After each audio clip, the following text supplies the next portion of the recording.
obra lo que nos ministre o nos enseñe. Estamos estudiando el libro de Apocalipsis y hemos aprendido mucho hasta hoy. Hemos visto la imagen del Mesías Yeshua, que no, la imagen gloriosa, no la imagen física que tuvimos aquí en la tierra, sino una imagen ya como se muestra en la revelación a Juan. Hemos visto que el Señor ministra a las iglesias y que está atenta de ellas, y en estos mensajes a 7 iglesias el Señor Todopoderoso hace una radiografía de la iglesia. Pero ¿cómo debo de tomar la iglesia, el mensaje de las iglesias? ¿Cómo lo debo de tomar yo? En primer lugar, este mensaje era para 7 iglesias existentes en lo que ahora es Turquía. Son iglesias reales. Y vemos que Dios reconoce la responsabilidad de los que están a cargo de las asambleas mesiánicas, de los que están a cargo de la eclesía, de la iglesia de Dios. Vemos que Él reconoce a un responsable y dice, escribe al responsable de estas iglesias. Vemos también que no era una sola iglesia, sino que cada iglesia no tenía un nombre universal, sino que tenía el nombre del lugar donde estaba. ¿Verdad? Entonces eso nos implica que Dios no interesa los nombres, sino que reconoce la iglesia universal. Entonces dice, escribe. Esto me llama la atención porque Dios está atento a la responsabilidad del que está al frente de cada una de las asambleas, porque no le dice a la asamblea, le dice al responsable, y este responsable tendrá a cargo de enseñar a la asamblea el mensaje del Dios Todopoderoso. Pero también puedo ver en estas 7 iglesias un mensaje para todas las iglesias con distinto nombre, para todas las iglesias que quieran saber la verdad o lo que Dios realmente quiere de cada congregación. Porque en estos mensajes Dios, antes de cualquier locura, de cualquier mentira, de los estafadores que están en el púlpito ahora, las escrituras, que son nuestra regla de fe y práctica, nos dicen claro en este mensaje a las 7 iglesias de lo que a Dios le agrada, de lo que deberían de estar haciendo las iglesias y lo que no le agrada. Es raro que no ha hablado de pantalones, ni de payasadas, de locuras, ni de pinturas, ni ninguna payasada. Dios habla claro y escucha, hermano, lo que quiere que en las iglesias esté sucediendo y lo que no le agrada de las iglesias. Y como tercera forma, vosotros no ignoráis que son templo y morada del Espíritu Santo. Entonces ustedes son una iglesia andando, y también el mensaje es para mí, es para ti, para mi iglesia propia, para mi hogar y para mí. Y el mismo mensaje me dice lo que a Él le agrada y lo que no le agrada, y yo lo voy a hacer. Desde ese punto de vista, hemos llegado al mensaje de Tiatira y estamos en Apocalipsis capítulo 2 y estaremos viendo del 18 al 29. Si has puesto atención en los mensajes anteriores, te das cuenta de lo que Dios dice, esto me agrada de ti, pero tengo contra ti, y Él dice clarito lo que no le gusta. Entonces me pongo a pensar un poco en mí y en nuestra congregación, porque este es el perfil de las congregaciones. Y cada responsable, pastor o obispo de las iglesias debería parar oreja para saber si en las congregaciones está cumpliendo lo que a Dios le agrada y se está eliminando lo que a Él no le agrada. O por dinero o ganancias deshonestas están haciendo todo lo que la iglesia quiere. No es descabellado, aunque no lo vi en las redes, no es descabellado. Pienso que hasta el día de Halloween celebran en algunas iglesias, posiblemente. Parece increíble tanta locura que en las iglesias se hace. Y usted dice, ¿cuál es la verdad? La Escritura es la verdad. Y hoy vamos a ver algo acerca de eso. El mensaje a la iglesia de Tiatira. Tiatira es una de las lugares donde poca información se tiene. pero estaba establecido en Turquía. Otra de las características que se menciona de Tiatira es que no se menciona que estaba siendo perseguido la iglesia en el momento que le escribieron la carta a Tiatira. No es mencionada. Entonces la iglesia no estaba siendo perseguida. Vamos a leer el verso número 19. Yo sé todo lo que haces. He visto tu amor, tu fe, tu servicio y tu paciencia con perseverancia, y veo tu constante mejora en todas las obras. En el verso 18 comienza diciendo: yo sé todo lo que haces. Hermano, no sé si tú te has puesto a pensar, cuando vienes a la congregación, que Dios te ve. Y Él dice que Él ve todo lo que hacemos. El ojo de Dios. Por eso es que la descripción dice ojo de fuego. Un sinónimo de poder, de capacidad de ver todo. Y Dios está declarándole a cada una de estas iglesias lo bueno y lo malo, lo que implica que Dios estaba viendo todo. Dios ve lo que hacemos, dentro y fuera de la congregación.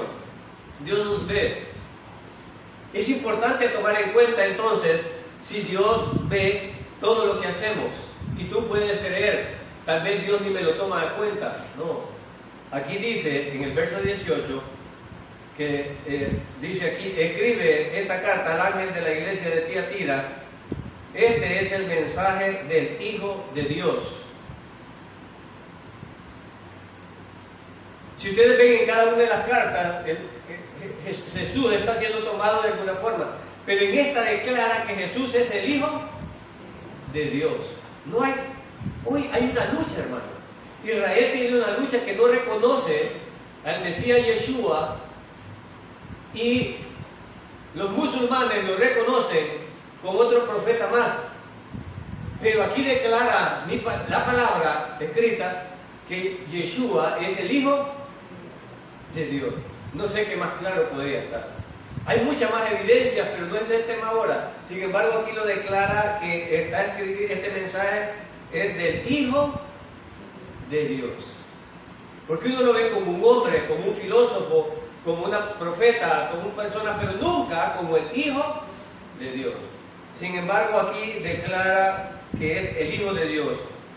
El que tiene los ojos como llama de fuego y los pies como de bronce bruñido o brillante. Declara la capacidad y la firmeza de Dios. La firmeza de Dios y la capacidad de ver todo con esos ojos que Él tiene. Los ojos de Jehová, dice que desde el cielo están viendo todo lo que nosotros hacemos. Ahora, si yo me examino en todo lo que hago y digo, Dios lo sabe, todo lo que yo hago, entonces esa firmeza con la que Dios habla a estas iglesias es porque Él lo estaba viendo todo. Y vamos a ver en este mensaje, donde le declara que Él es el Hijo de Dios, ¿qué más le dice? Verso 19. Yo sé todo lo que haces.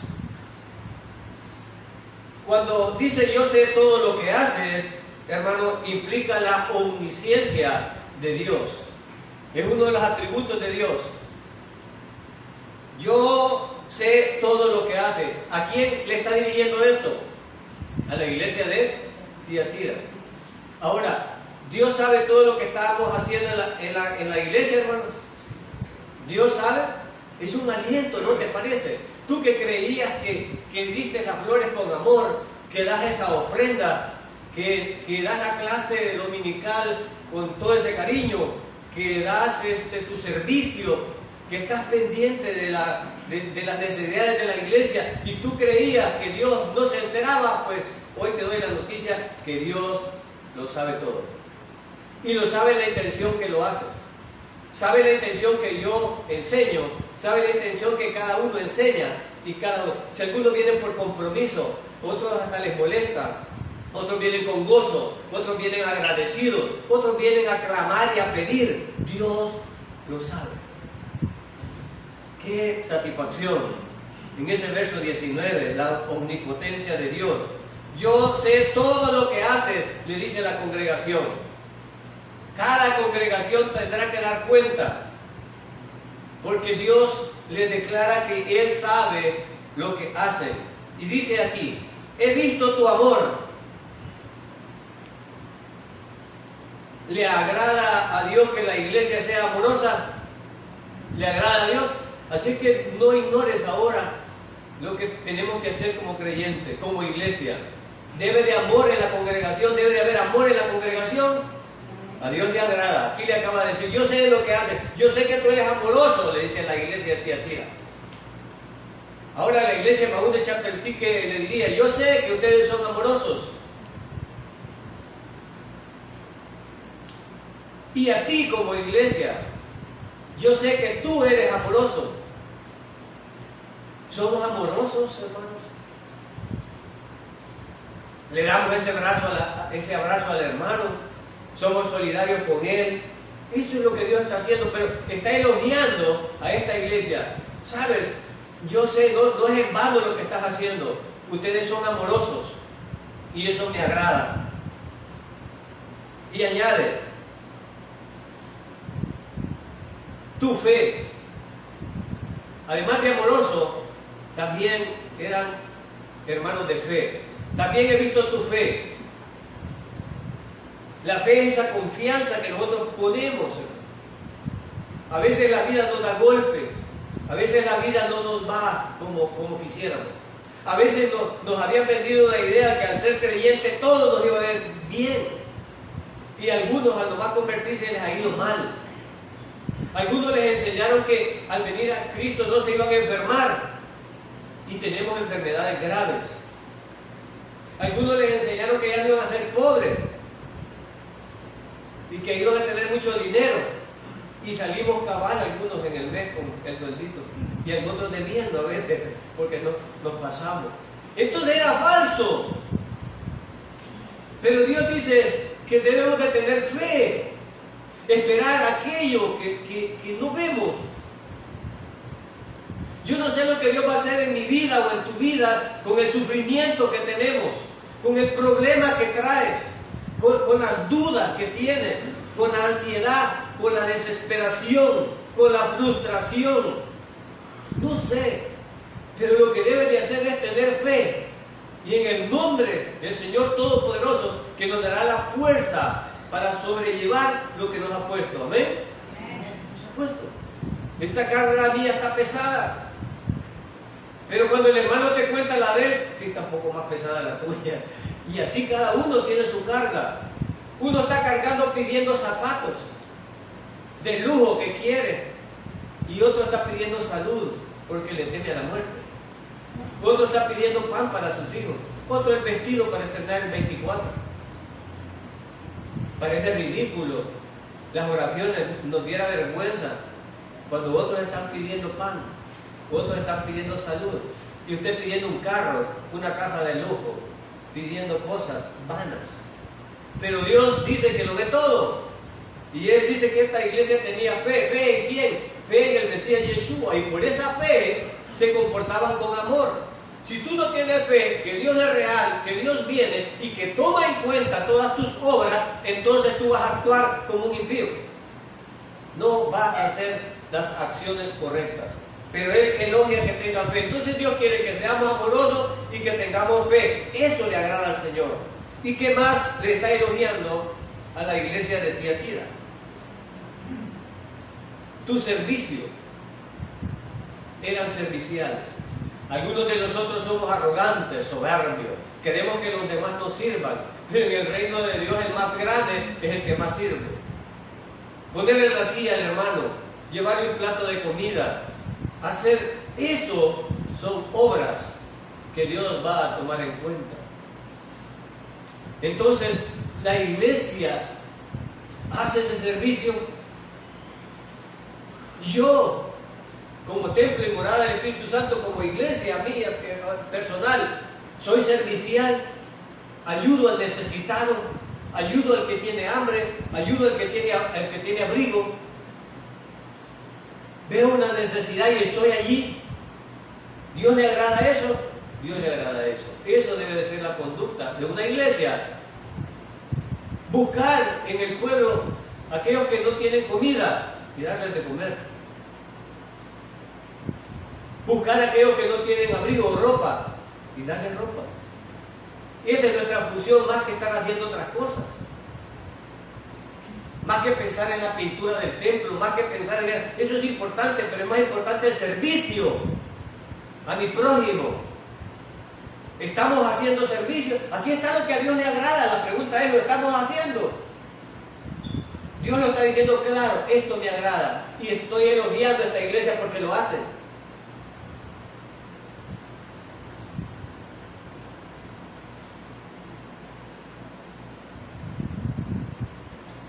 Y además, dice, y tu paciencia. Una iglesia paciente. Pero en esto se habían pasado. Una iglesia paciente. ¿Cuántos tenemos paciencia, hermano? Somos de mecha corta. Alguien me decía, no, si soy tranquilo, siempre y cuando no me molesta, pues claro. Si la idea es que te moleste y seas tranquilo. Yo a veces, hermano, cuando paso bastante tiempo que yo digo, ya superé eso. Y la semana pasada me sacaron el diablo. Dice mi esposa que tenía cara de chamuco. Andaba una crisis de nervios y reaccioné.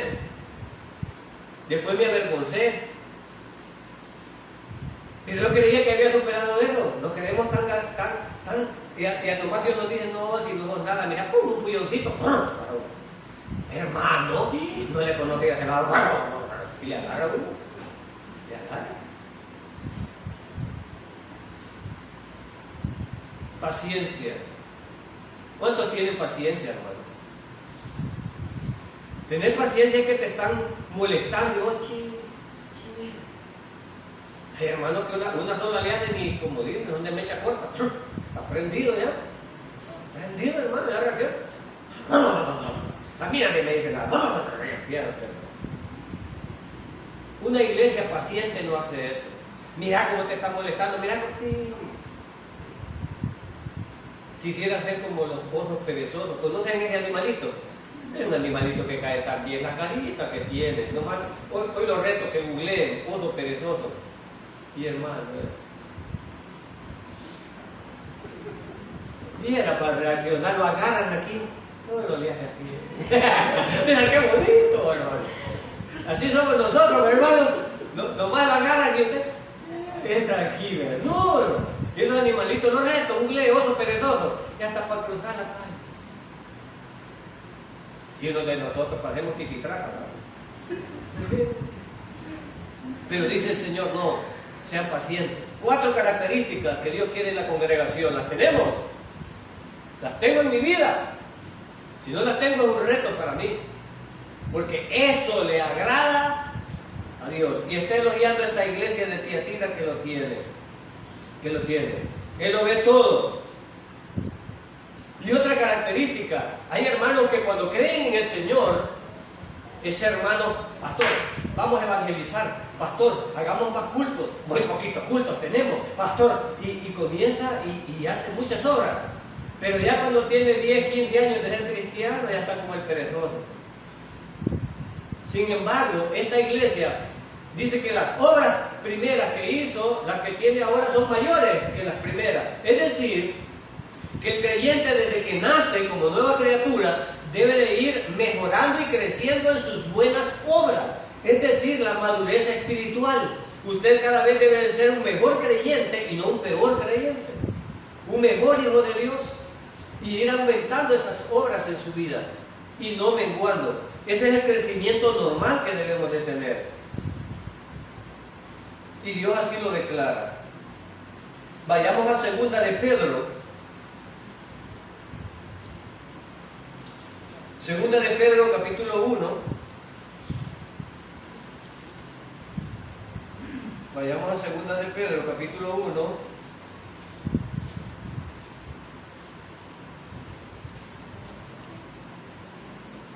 Versos 3 al 8. Versos 3 al 8. Dice, 2 de Pedro, capítulo 1, versos de 3 al 8, dice: mediante su divino poder, Dios nos ha dado todo lo que necesitamos para llevar una vida de rectitud.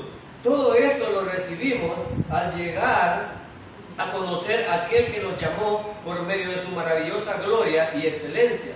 Y debido a su gloria y excelencia, nos ha dado grandes y preciosas promesas. Estas promesas hacen posible que ustedes participen de la naturaleza divina y escapen de la corrupción del mundo, dice, causada por deseos humanos. En vista de todo esto, esfuércense al máximo por responder a las promesas de Dios completamente.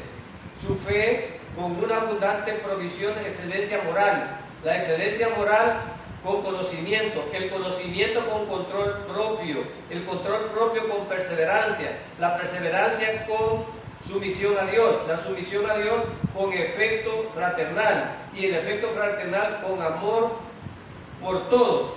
Cuanto más crezcan de esta manera, más productivos y útiles serán al conocimiento de nuestro Señor Jesucristo.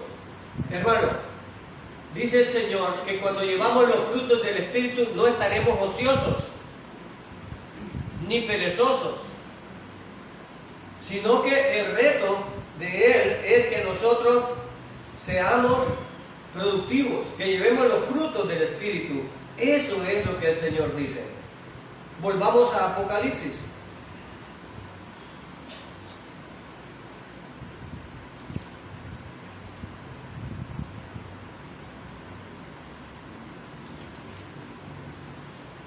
Verso 20. Y aquí en el verso 20 comienza lo que a Dios no le agrada. Verso 20 comienza lo que a Dios no le agrada. Vamos a leer el verso 20. Pero tengo una queja en tu contra. Permites que esa mujer, esa Jezabel, que se llama a sí misma profetiza, lleva a mis siervos por mal camino. Ella les enseña a cometer pecados sexuales y a cometer alimentos ofrecidos a los ídolos, y a comer alimentos ofrecidos a los ídolos. Este verso 20 declara lo que a Dios no le agrada. Y vamos a estudiar eso. Primero, le dice, pero tengo contra ti que toleras, que permites. Esto, hermano, cuando yo lo estaba estudiando, es grave para el obispo, para el pastor o para el que guía una iglesia.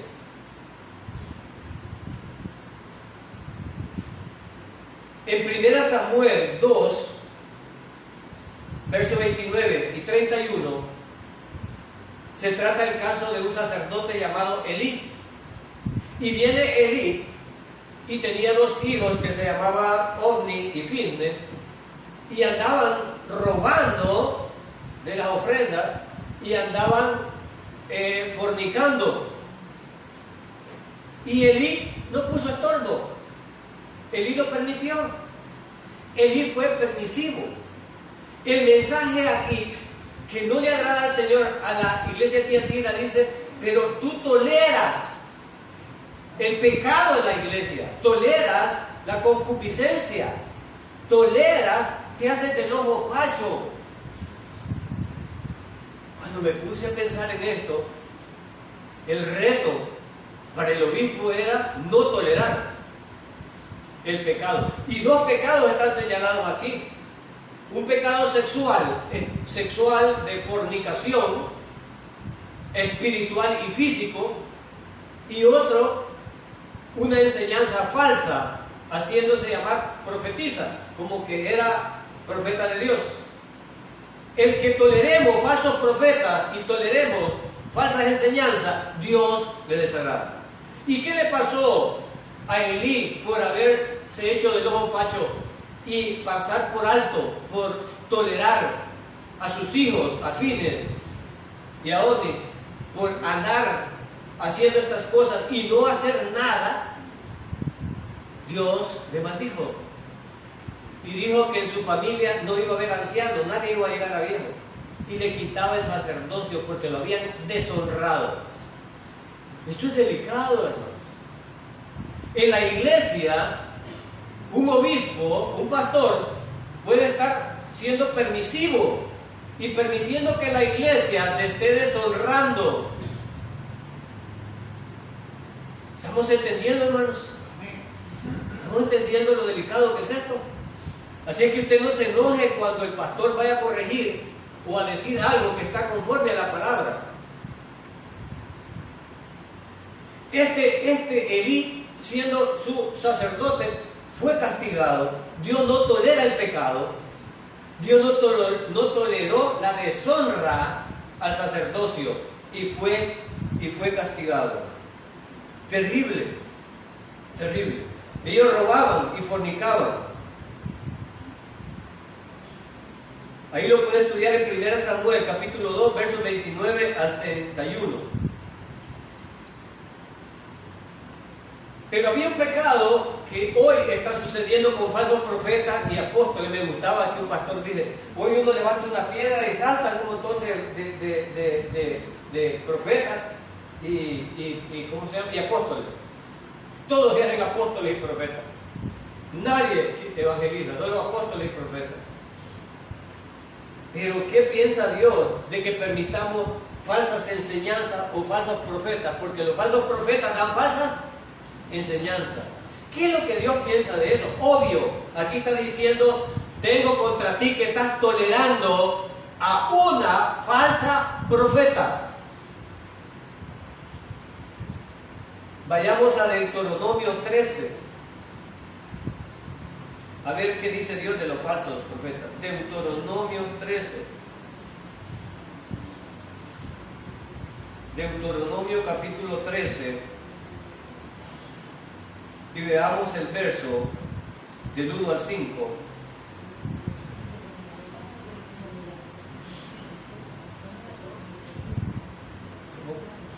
Deuteronomio 3, versos del 1 al 5. Cuando se levante en medio de ti profeta, te están levantando profetas hoy, hermano. Un montón de profetas, ¿verdad? Cuando se levante en medio de ti profeta, o soñadores de sueños, hermano, yo soñé que fue al infierno. ¿Se levantan de eso, hermano? ¿Se levantan de eso? ¿Soñadores? Yo he soñado, yo soñé. Mira el sueño que tuve y empieza, ¿verdad? Miren la Biblia cómo es de preciosa. No hay de perderlo nosotros.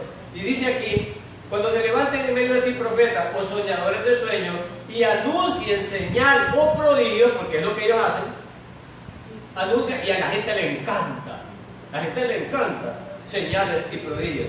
Pero miren lo que dice la palabra.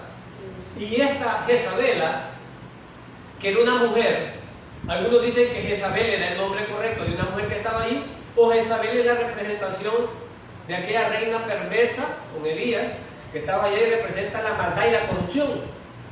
Pero lo cierto es que era una mujer, ¿verdad? Y estaba allí, sea que se llamara Jezabel, era una mujer real que estaba allí. Verso 2. Y si se cumpliese la señal, ojo, ojo, creemos que los falsos profetas no se va a cumplir lo que digan. Pero miren aquí,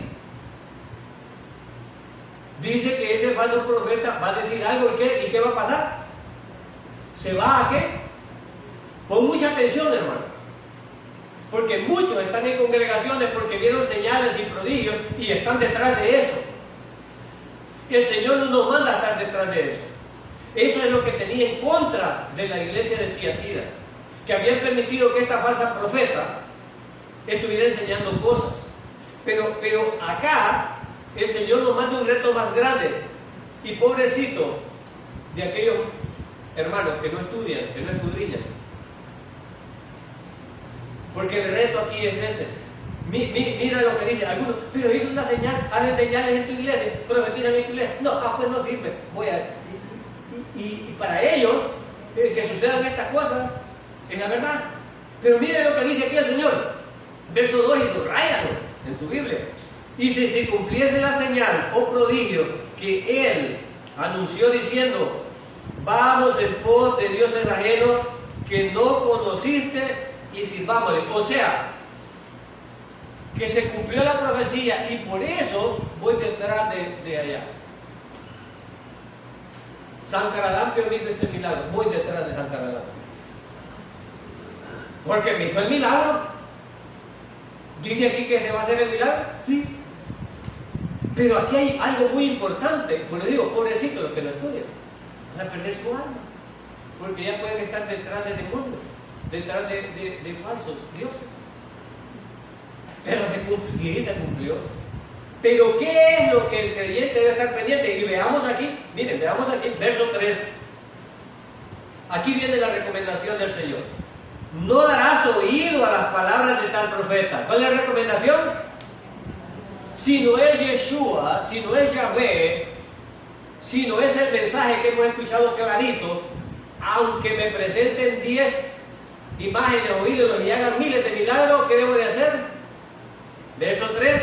No darás oído a las palabras de tal profeta, ni al tal soñador de sueños, porque Yahvé, vuestro Dios, os está probando para saber si amáis a Yahvé, vuestro Dios, con todo vuestro corazón y con toda tu. Por eso el falso profeta va a engañar a muchos en el mundo, porque van a ir detrás de él cuando haga la paz en Israel y cuando haga prodigios.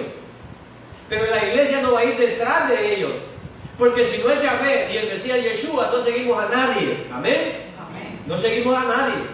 Él dice, os estoy probando para ver si me amáis de todo corazón.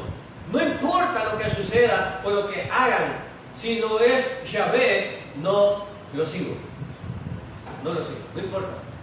Venga, hermano, aquí hay un chamán que sana. Y aquí quita todas las enfermedades, diabetes, papá, y allá el hermano en el nombre de Dios. Es el diablo. Es el diablo. Ya sanó a 4, sí, a 4 hijos del diablo, sí, puede ser. Puede ser. Pero el Señor dice que si no es en el nombre del Señor. ¿Y por qué estos pícaros ponen imágenes? Cuando usted entra donde los chamanes, donde los sinvergüenzas, un montón de imágenes tiene para que usted diga, es de Dios. Pero los creyentes deben escudriñar, y este es el problema. Cuando el creyente es ignorante y perece por su ignorancia, por eso es que la iglesia debe de ser edificada. Entonces dice aquí que no seguir a los falsos profetas. Y aquí estaban tolerando una falsa profeta. Ella que había nombrado. Hay un montón de autonombrados profetas hoy. Hay un montón de autonombrados profetas hoy. Pero el Señor dice, no vayáis. Este era uno de los pecados que ellos tenían. No seguir los falsos profetas. Vayamos a 1 Corintios, capítulo 5. Porque para que no nos engañen, tenemos que ver la Biblia, ¿no? 1 Corintios, capítulo 5. 1 Corintios, capítulo 5.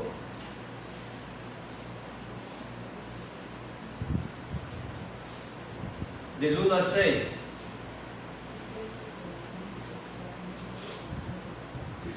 Dice aquí. Este es un caso que todos conocen. La iglesia de Corintio era una de las iglesias que tenía todos los dones y se sentían orgullosos de tener todos los dones. Es sorprendente, hermano, porque nos venden la idea que los dones los tienen los santísimos.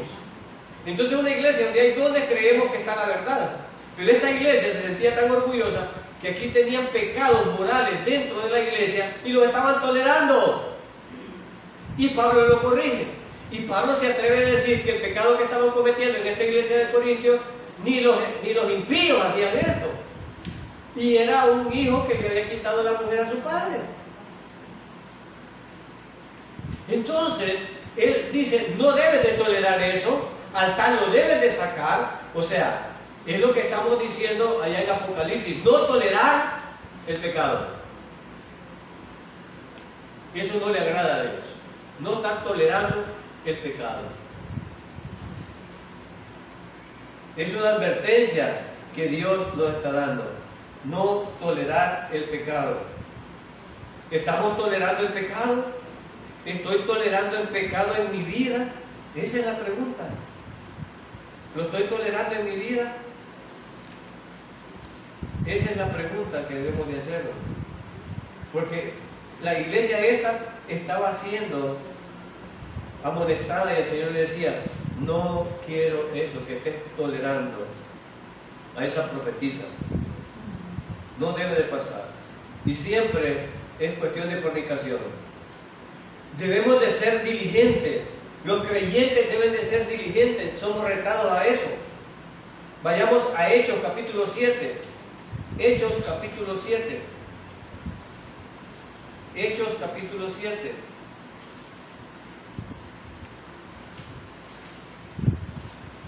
Hechos capítulo 7.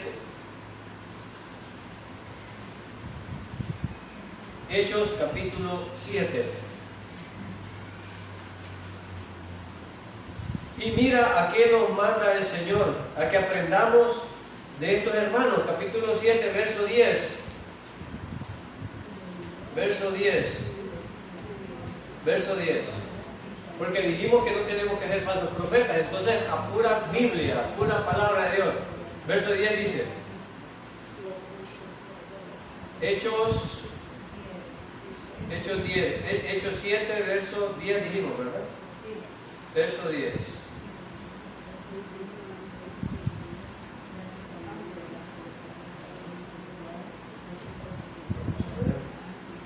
Y acá, hermano, dice que debemos de aprender el pasaje de los hermanos de Berea. ¿Sí? ¿Está bien la cita? ¿No? ¿Está bien la cita? No. Bueno, me equivoqué, pero es en Hechos capítulo, es donde habla acerca de los hermanos de Berea, en donde los hermanos escucharon el mensaje, pero no se conformaron con escucharlo, sino que fueron a verificar a las Escrituras. Entonces, cuando nosotros estemos escuchando una palabra, no nos vamos a tragar todo. Ustedes, hermanos, siempre anoten. Nosotros podemos estar hablando acá, pero ustedes no deben de tragarse todo, deben de comprobarlo, deben de verificarlo con las Escrituras, que esté conforme a las Escrituras. Es más, deben de confrontarlo si dijimos algo que no está conforme a las Escrituras. Porque Dios le da palabra no solo a nosotros, le da palabra a la congregación. ¿Le da palabra a la congregación? Amén. Dios también le da palabra. Y qué sé yo si Dios me quiere corregir a través de un hermano, o que yo me equivoqué. Entonces debemos de aprender como los hermanos de Berea, en que ellos no solo escucharon el mensaje, sino que se fueron a verificar a las Escrituras si era tal como se lo habían dado. Entonces ustedes no deben de creer todo lo que escuchan, deben de confrontar con la palabra de Dios. Ya no son prodigios, ya no son señales, sino que estoy retado a confrontar con las Escrituras todo lo que escucho, no a creérmelo. Y este era el consejo que no estaba siguiendo Tiatira, porque Tiatira estaba permitiendo a esa Jezabel ahí. Me imagino que la toleraba pensando que realmente era profetisa de Dios. Hechos 17. Bien, gracias. Entonces, este era el problema. Puede haber alguien metido en la iglesia con falsas enseñanzas y no debemos de tolerar. Y había dos cosas que le estaba enseñando esta mujer a la iglesia. Una, con falsa enseñanza, y este era un principio gnóstico. Los gnósticos dicen, hermano, que tú puedes hacer con el cuerpo físico lo que quieras, siempre y cuando no contamines tu alma. Entonces Jezabela provocaba a fornicar ahí. Pero hermano, ¿cómo es que en una iglesia puede haber fornicación? Tú no tienes idea, pero en la cultura de Oriente habían religiones que por cuestión se llama, se me escapa el nombre, pero hacían cultos a Diana, y ahí había prostitutas sagradas. Qué ridículo se oye, ¿verdad? Pero había prostitutas sagradas y tenían el acto sexual en el templo, y ese acto era divino, porque era para la procreación. Entonces la iglesia de Tiatira se había paganizado, la estaba paganizando Jezabela, y hacía esos actos de fornicación. Ella los provocaba a los siervos de ahí a fornicación, y que les decía que Dios no veía ese pecado porque no lo hacían con el alma, sino que lo hacían con el cuerpo. Es algo que los gnósticos separan, ¿no? es una doctrina falsa. O ignoráis que vuestro cuerpo es, no dice que se separa, no dice eso. Y entonces Isabela les estaba enseñando que podían pecar con el cuerpo siempre y cuando no contaminaran el alma. Entonces, y algunos hermanos pueden entender esa idea, pero Pablo la refuta y dice: o ignoráis que vuestros cuerpos son templo y morada, no hay una separación, sino que el cuerpo debe estar en combinación ahí. ¿Y cuál era la otra? El sacrificio a los ídolos. No, pero Pablo dice que los sacrificios a los ídolos no es nada porque los ídolos son falsos. Pero Pablo aclara, y veamos hoy en 1 Corintios 6:19, veamos lo que dice Pablo, en 1 Corintios 6:19.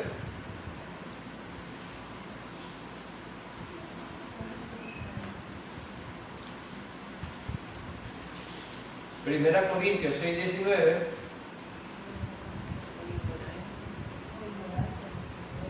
Es templo y morada del Espíritu Santo.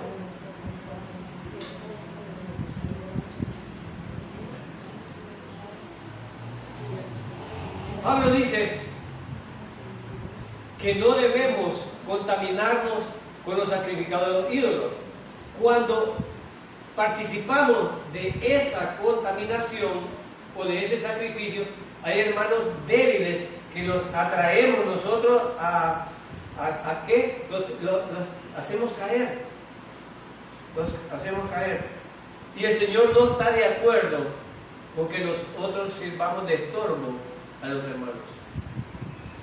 Entonces, si una acción mía puede hacer caer a otro hermano, no debo de hacerla, aunque no sea pecado.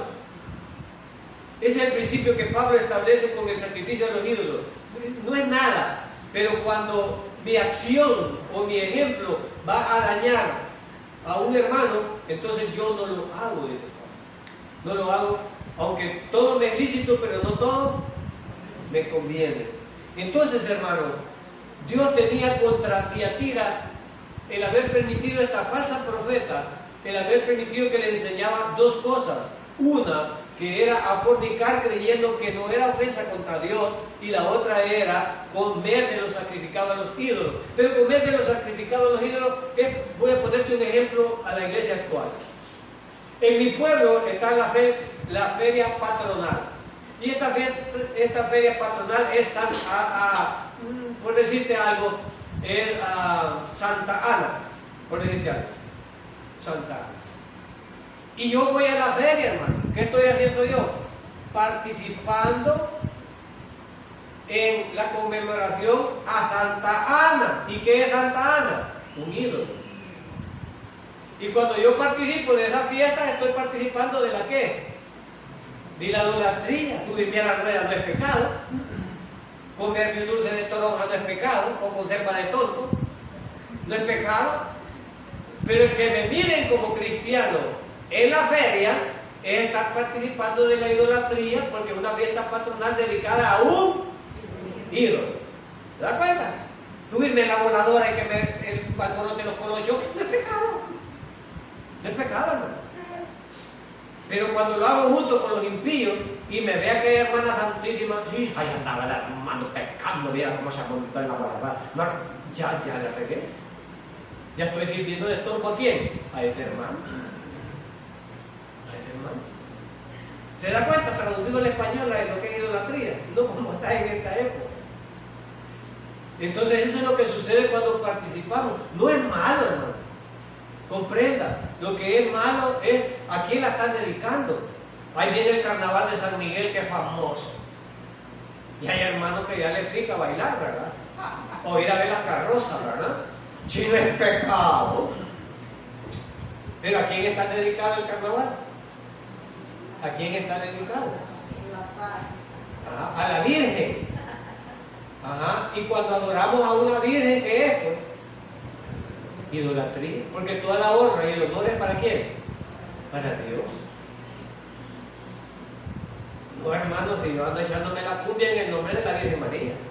Y hacen un abarracho que hasta los sacerdotes lo están reconociendo ahora, y ya los sacerdotes no quieren juntos con los demás. pagando celebrar, y dije, no, la iglesia va aparte. Porque ya entendió el degenere y la Sodoma y la Gomorra. Y si ya entendieron hasta ellos, ¿cómo no va a entender la iglesia cristiana? Gloria a Dios. Bien, entonces, y termina diciéndole a Tiatira, termina diciéndole el Señor lo siguiente.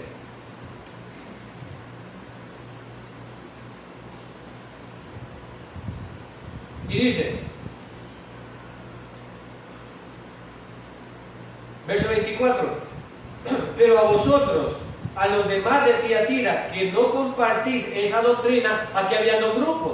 Había un grupo dentro de la iglesia que se había contaminado y estaba siguiendo eso. Pero había un grupo remanente fiel que no se había contaminado. Pero ¿cuál era el pecado? La tolerancia. ¿Y contra quién es que estaba hablando el Señor? Contra Jezabel y el grupo que estaba contaminando.